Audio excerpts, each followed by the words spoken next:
রব্বুল আলামিন, পৃথিবীর কোনো মানুষ আমার গুনাহ সম্পর্কে জানে না, তুমি আমার গুনাহ সম্পর্কে জানো।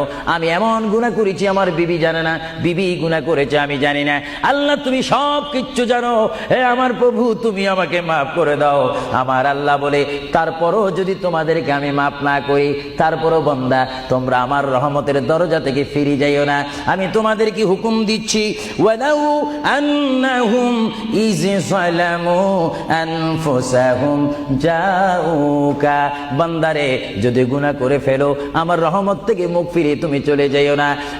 বান্দা, আকাশ পরিমাণ যদি গুনাহ করো, পাতাল পরিমাণ যদি গুনাহ করো, সাগরের পানি পরিমাণ যদি গুনাহ করো, পাহাড় তুলনায় যদি তুমি গুনাহ করো, আমার দরবার থেকে তুমি নিরাশ হইও না।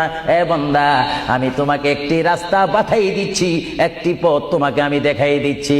সেই পথটি কোন পথ তোমরা জানো?